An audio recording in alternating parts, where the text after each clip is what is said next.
fast forward, you come our channel you so. Channel so I'm say AGH Politics Avenue. Political source training because speak headlines.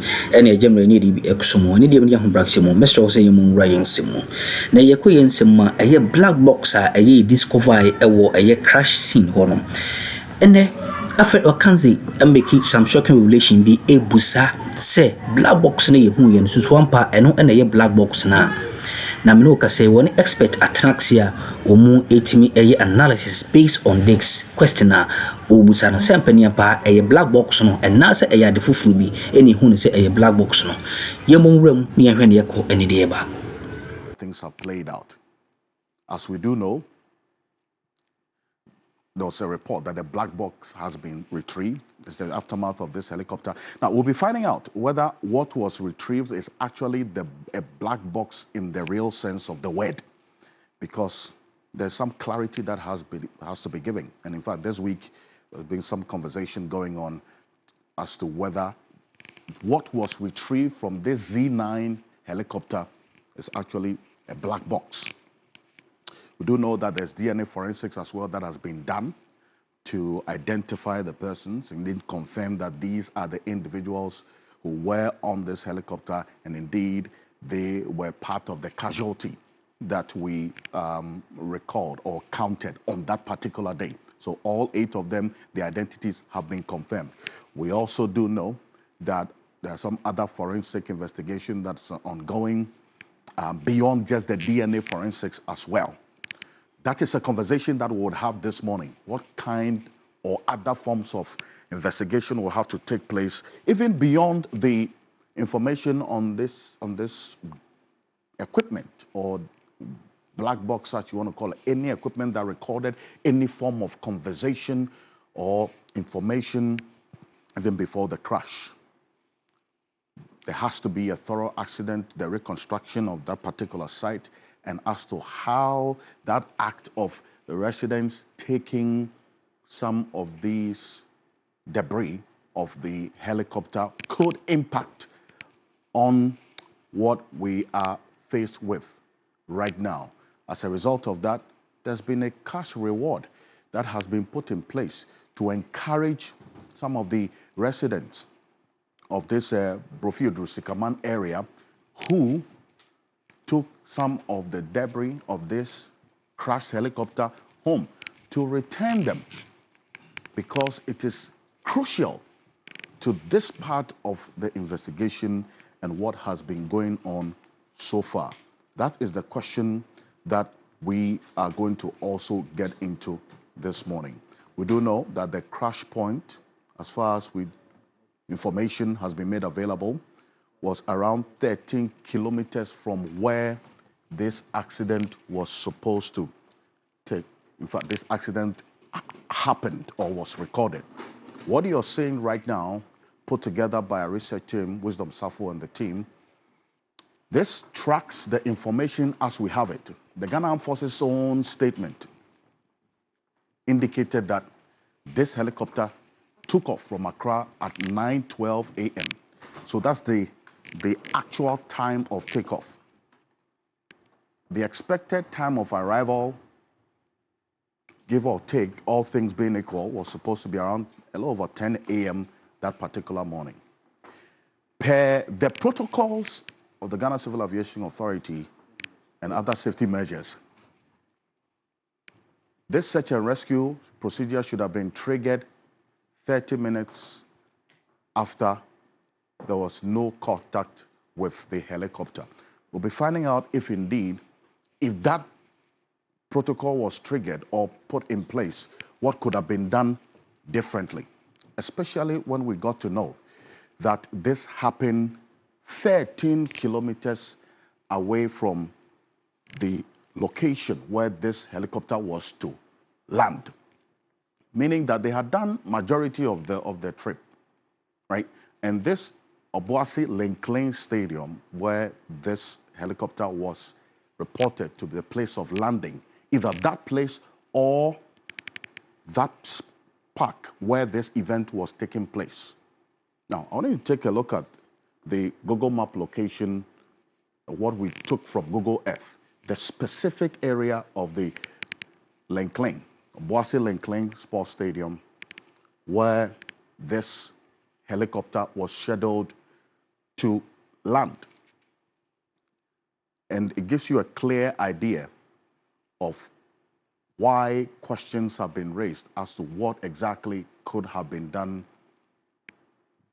differently, or what caused this particular accident or this crash, as we have seen, and what has to go into the investigation, especially questions about the crash site, what has been done at the crash site, questions also about whether or not there was any information at the time. With this search and rescue protocol in place, and whether it was triggered as well. This is the Dampier Rainforest is where we understand this unfortunate incident took place. This, what you're seeing on the screen, is the Linkling Stadium, the expected landing place of this helicopter, which was 13 kilometers away from the crash site in this Dampier Range Forest Reserve near Brofidru, Sikaman, in the Ashanti region. This was just to give you a clear idea of how the place looks from the Google Earth perspective. We give you a mind's eye of how this trip that never ended was supposed to have ended. Unfortunately, we're having to deal with 8 lives lost as a result of this. There are a number of questions on the minds of many, which we're going to try to seek answers this morning. And these are the questions and the matter of investigation and the transparency of the investigation itself. Are we going to handle this as one top secret investigation, or ensure full transparency with the public being carried along? Now, there are questions as to the extent of the transparency that is being demanded as well, because it's not everything that can be put in the public domain. Second question, this search and rescue protocol compliance. Was this SAR action triggered within the required 30 minutes after no contact? Also, questions about the aircraft worthiness and the airworthiness of this Z9. There's one person who is joining us this morning who knows and understands the workings of this particular helicopter and the exact duty, the function that it was supposed to play in our defense architecture as a country. With this foundation laid, and this is going to be a forward-looking, progressive conversation, because beyond the mourning and the wailing, answers must be given. Joining me in the studio this morning is Colonel Festus Abuaje. He is a retired security officer. He served his country well and has also been contributing to the development of this country in many ways. Colonel Festus Abuaje, retired security expert, thank you so much for joining us. Good morning to you. Hello, Colonel, good morning. Good morning. And thank you so much. Thank you very much for joining us. Also joining us this morning is Kofi Bentil, is the Vice President of policy think tank Imani Africa, and also a private legal practitioner. Mr. Bentil, good morning. Welcome. Good morning. Glad to be here. So this is your first time being here on Key Point. Welcome. Thank you. Thank you so much for making the time to join us. Also joining us for this first time in a long while Emmanuel Bombande is a former Deputy Foreign Affairs Minister and an expert in mediation and peace building. So, Bombande, good morning. Thank you so much for joining us. Good morning. Thanks for inviting me. Perfect. Also with us this morning is the CEO of the Ghana Shippers Authority, Professor of Political Science, Professor Ransford Jampo. Good morning. Thank you so much for joining us. Good morning. No preliminary comments today because I'm still mourning. Indeed, and that's very well understood. And that leads us straight into what the conversation is for the morning.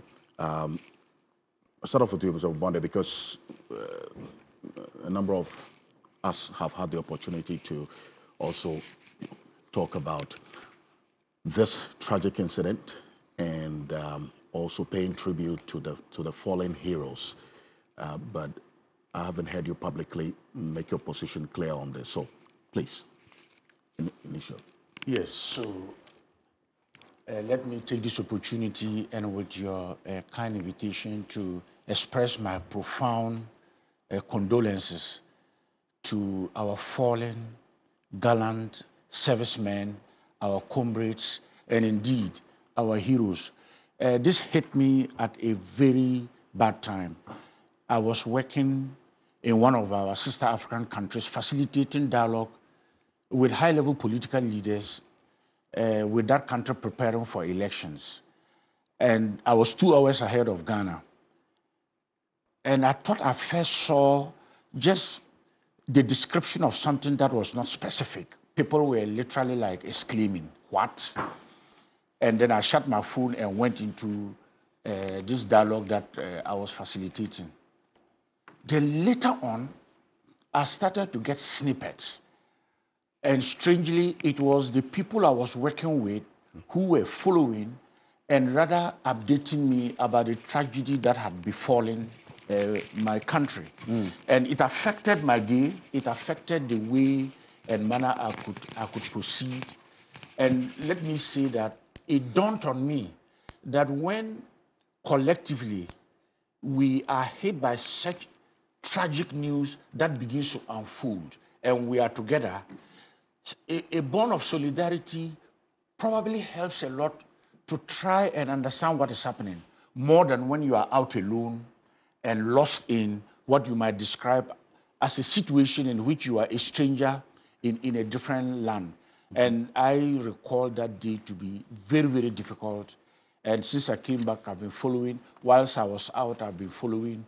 And all I can say is to all of you who have been very active in trying to bring, in my view, the type of conversation that makes all of Ghana to make meaning and to have sense of what happened is very, very important for our healing, for the healing of the immediate family, the extended family, and all the friends, and to all of us collectively. And I'm sure as we go forward, I'll be able to talk about how this type of tragedy, as all of you have called, beginning with the president, is the new call for a new sense of national unity, the type of unity that goes beyond just talking about unity, but trying to look at how we do things differently now in our politics, in the way we fight against corruption, and in the way the effort of nation building continues to progress in a way that holds all of us together and binds us together as a country.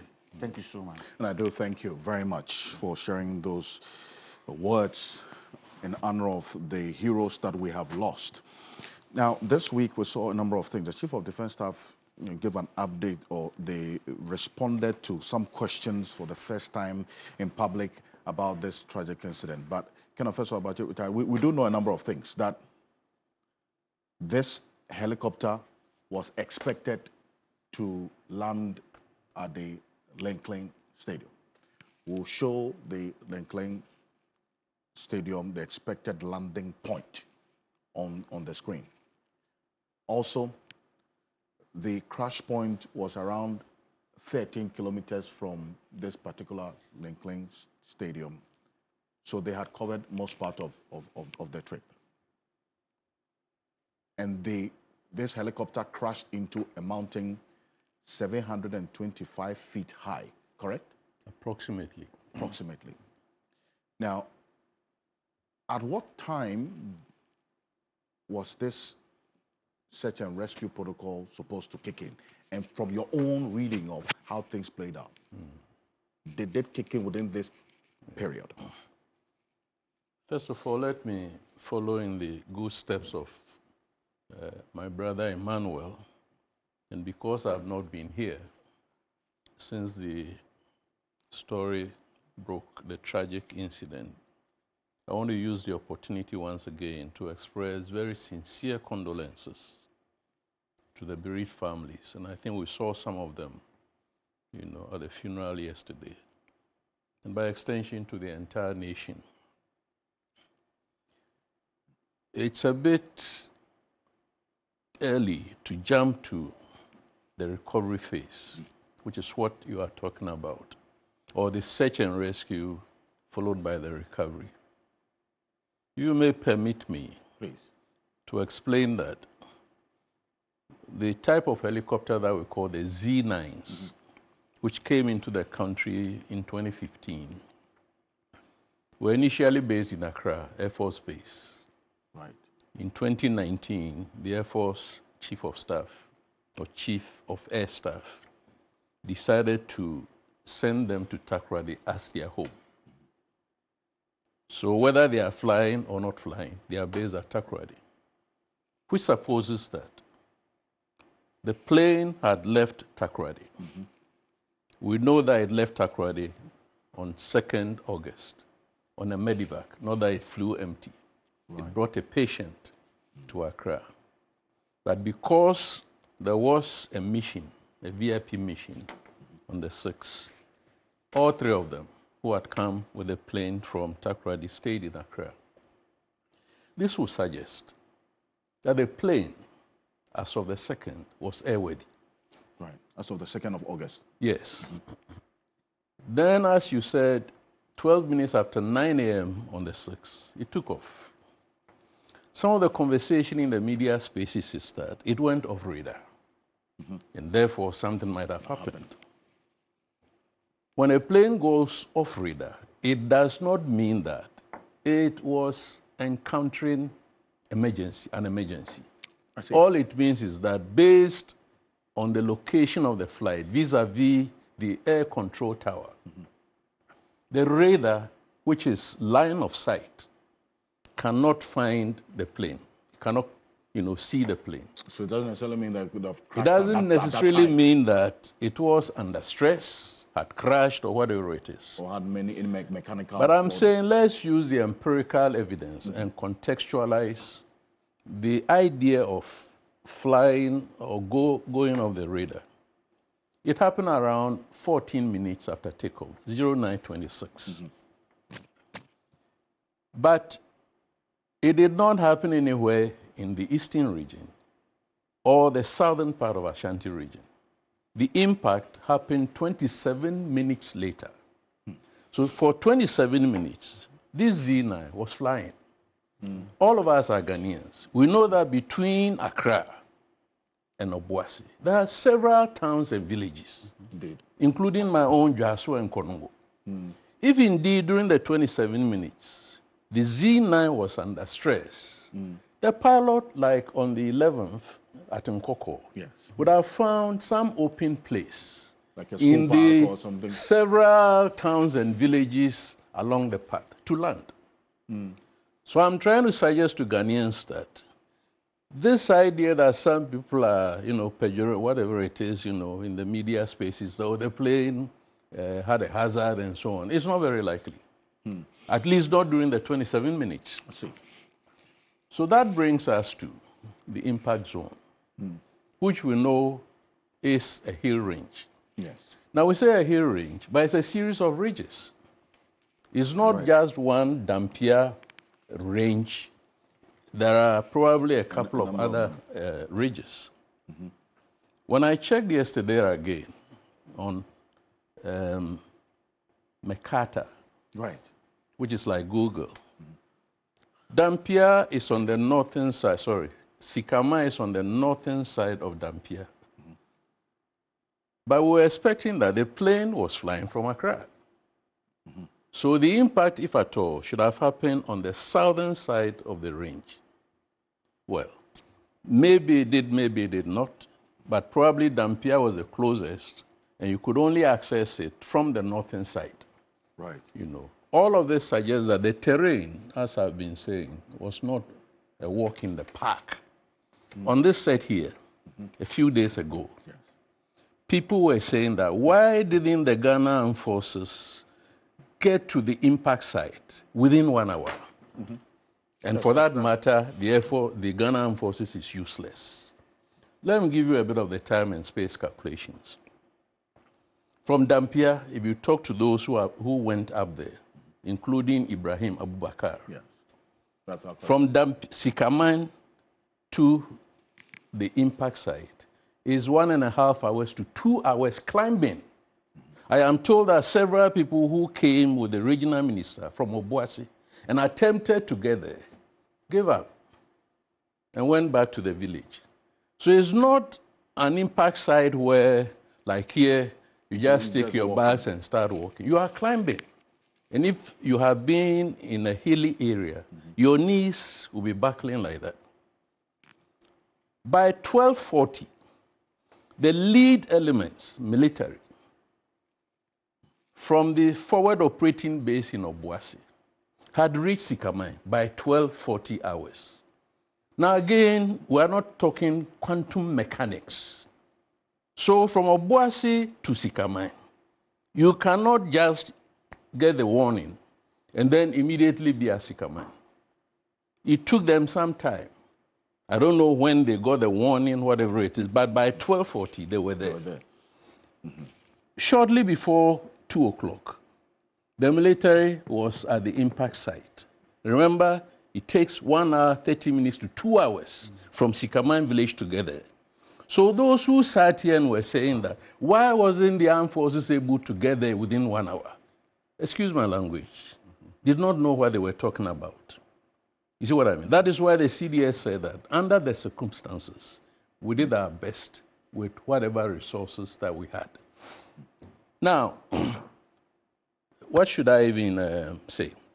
But so we ayen sama horo timi course wo channel no so mamno wate so jemre ewa da sene so ba de no e dia dombi edomeni amia ye besan hiem na yasomo okwanson ko so kra GH Politics Avenue.